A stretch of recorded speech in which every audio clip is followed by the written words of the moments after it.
يا رب صبحنا وربحنا وبين عبادك ما تفضحنا. ارزقنا يا رب. يا اسطى عرفان ارزقنا يا كريم. بيبدأ الفيلم بالسفينة البحرية دي بقالها 6 شهور في مهمة رسمية. جالهم رسالة من القائد بتاعهم فك إحداثياتها الضابط رستم. قال لهم يا جماعة خلاص المهمة انتهت وهنرجع مومباي. كله فرحان وسعيد والدنيا مزقطاطة. وهنا المعلم رستم واقف فوق السفينة وشايف صورة مراته وعمال يفتكر في كل الذكريات الحلوة معاها. عرفها امتى وازاي واتجوزوا امتى وعملوا ايه وشهر العسل قدوه ازاي. كل ده بيمر قدام عينيه وافتكرها كمان وهي بتودعه. فالدنيا هايصة معاه، لكن للأسف مراته كانت ماشية مع واد اسمه فيكرام صاحبه. نزل رستم من السفر راح يجيب بكيه ورد وراح على البيت جري عشان يدور على البيت. سانتي يا مراته بيسأل خدامة قالت له من امبارح ما رجعتش يا باشا. اتصل ببريتي صاحبتها قالت له معرفش عنها حاجة من يومين. دخل المكان لقى فيه رسالة، بيدور في الدولاب لقى جوابات وهدايا. قعد يقرا في الجوابات عرف ان المعلمة سانتيا بتخونه. ادي يا جدي ولقى صورة الواد فيكرام. الدنيا باظت معاه، انا لازم اروح له واخلص عليه. راح هناك قدام فيلته لقاهم الاتنين في موقف غرامي، ليلى مراد وانور واجدي. قعد يشرب ويسكر ويقرا في الجوابات. تاني يوم دخلت المعلمة سانتي عليه، عرفت ان هو جه وماسك الجوابات عمال يقرا فيها وقال حلو الكلام ده يا قطة، ولها مخبوطة في دماغها وعيطة وندمانة ما عبرهاش خالص. وسابها ومشي وراح القاعدة، جاب من هناك طبنجة ومضى عليها وراح للشركة للواد فيكرام. قال السكرتيرة انت حلوة اوي النهاردة. ما لقاهوش، راح له البيت قال له فيكرام موجود، قال له ايوه. طلع له جري على الأوضة. الخدام سمع طلق نار، طلع جري يشوف في ايه، لقى المعلم فيكرام واخد 3 طلقات ونايم على الأرض. رستم راح جري للشرطة قال لهم أنا قتلت واحد اسمه فيكرام وادي المسدس بتاع الجريمة السلاح. راحت الشرطة عينت المكان وعرفت. وبريتي أخته مش مصدقة اللي حاصل. وهنا واحد عسكري اتصل بصحفي واداله الأخبار عشان ياخد فلوس. والدنيا هاصت والإشاعة ظهرت والدنيا كلها عرفت الأخبار. والظابط راح لرستم وقال له مراتك عايزه تقابلك. رفض طبعا. وهنا بريتي راحت المحامي قالت له خد فلوس لازم تجيب لي الواد رستم ده اعدام. لا ما تقلقيش يا مدام، كده كده جاي له اعدام. والدنيا كلها عرفت اللي حصل ده كله. معلم رستم رايح المحكمه هو والظابط قدامه، وسانتي عماله تبص له بصه وهي محرجه وهو مش معبره. وهنا الضابط البحري بيطلب ان يكون في حمايه القوات البحريه. رستم رفض وقال مش عايز اي حمايه ولا وصايه.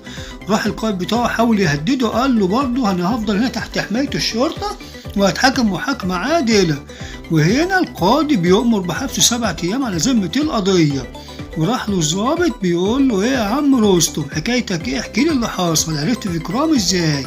قال له كنت في حفله واتعرفت عليه وكان القائد بتاعي معايا ولقيت فيكرام هناك عايز قطعة بحرية وشغال مع القوات البحرية عشان يعمل شغل معاهم من تحت بير السلم. فالظابط بيقول له طب ليه سافرت لندن؟ قال له معلش دي اسرار بحريه وعسكريه ما اقدرش اقول لك عليها. والقائد بتاعه عارف انه في وثائق عند رستم وقال للرجاله تروح تجيبها.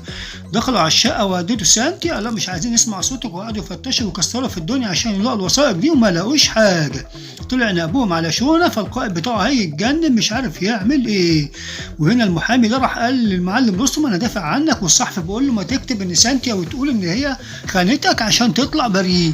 قال له ما اقدرش افضح مراتي. راح الصحفي لمراته قال لها جوزك مش عايز يفضحك يا فاشله.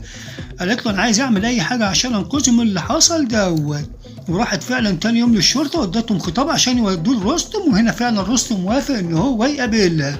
جريت رمت نفسها في حضنه وعماله تبكي وبتعيط وحزينه جدا من اللي عملته وندمانه. قام هو حاطط ايده عليها وحضنها وقعد يفتكر فيها. وقعدت تحكي له بقى ان بريتي قربت مني وكانت جنبي وما سابتنيش، وانت في الغربه يا ريس وسبتني الفيكرام للاسف ضعفت مرة وانت غصب عني، ارجوك سامحني وسامحني وسامحني.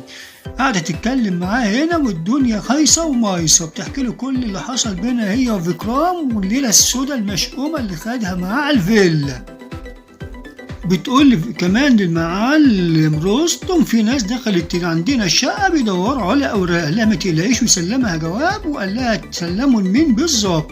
والظابط هنا فك شافت الرسالة اللي كانت بعتها المعلمة سانتيا رستم، وعرف إن هو في ناس فتشت البيت عنده، وهي راحت هنا للقائد بتاعه وقابلها وقال لها كده كده رستم هيترفد مني الخدمة وهعرض عليك 1,000,000 روبية. قالت له رستم بعت لك الجواب ده يا طالب 50,000,000 روبية، لا مبلغ خطير جدا وكبير، هو اتجنن؟ قالت له بقول لك ايه مش عايزة ولا كلمة، واذا حاولت تقرب تاني مني او تدور على حاجة رستم هيضاعف المبلغ ل50,000,000 مش 50 مش مليون بس. اتصل بالقائد اللي اعلى منه وقال له اللي حصل.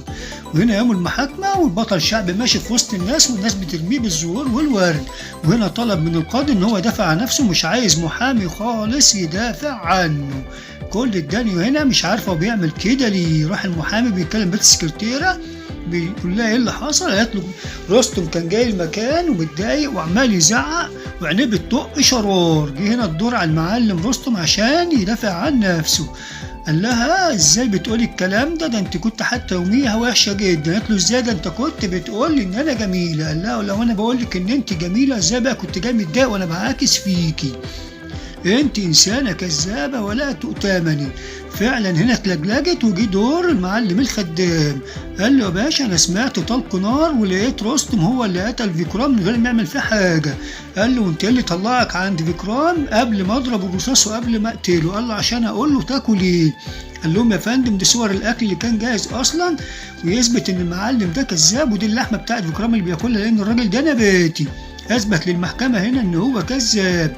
فقال لهم انا اسف اللي قال لي الكلام ده كل المحامي وما حصلش حاجه من اللي انا قلتها دي كلها. وجت الخدامه اللي عنده رستم وقالت للمحامي لو انت ضابط في الجيش وبتدافع عن الوطن وجيت لقيت مراتك بتخونك مع واحد لازم تقتله وده حقه.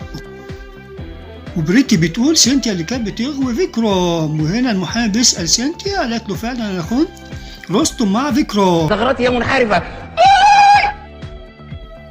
وهنا رستم بيطلب من البنت سانتيا اللي هحكي اللي حصل كله. قالت له فعلا هو حاول يقرب مني فيكرام ويتقرب ليا بجميع السبل والوسائل، وانا حاولت اهرب منه هددني ان هو هيفضح علاقتنا. واكتشفت ساعتها ان هو كان بيقرب مني عشان يدمر رستم وخبطني قلم وقعت واتخبطت في الكرسي. ده كل اللي حصل يا بيه. خدها رستم وقعدها في المحكمة على جنب قال لها ما تقلقيش، وراح للبت بريتي وقال لها بقول لك ايه اخوك كان عاصي بيمسك السلاح لأقل سبب. قالت له ما حصلش عشان توقعه في مشاكل. راح جاب جرسون وقال له احكي اللي حصل.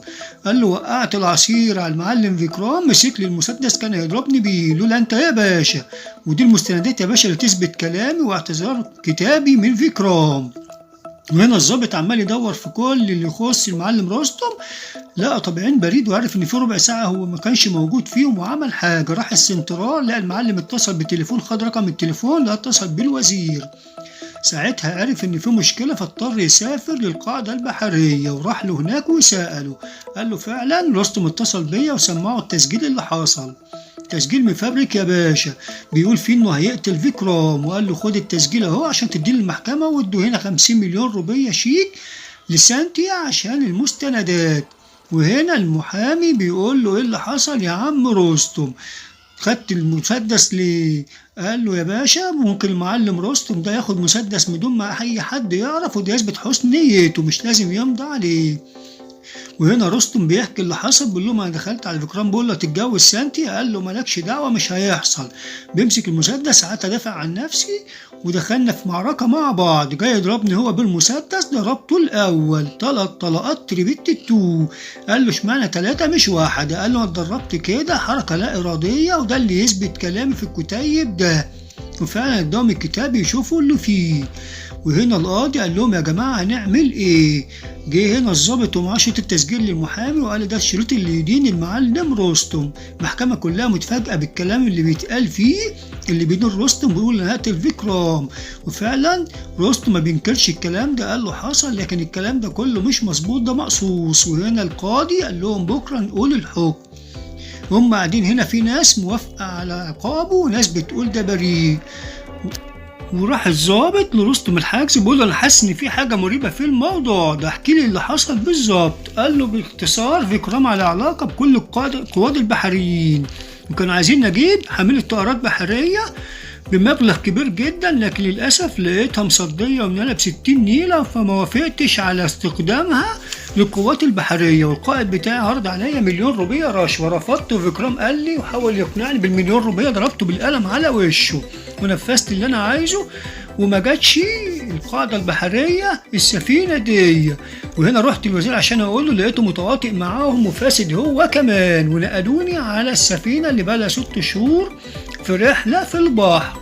وهنا عملوا التسجيل وقصوا منه الكلام كله اللي انا بهددهم ان انا هكشفهم قدام الناس كلها. ورحت عند فيكرام قبل ما يطلع من الحمام وكسرت الاوضه كلها عليه، واول ما طلع ضربته بالرصاص وخلصت عليه ورميت جنب المسدس عشان يثبت ان كنت بدافع عن نفسي.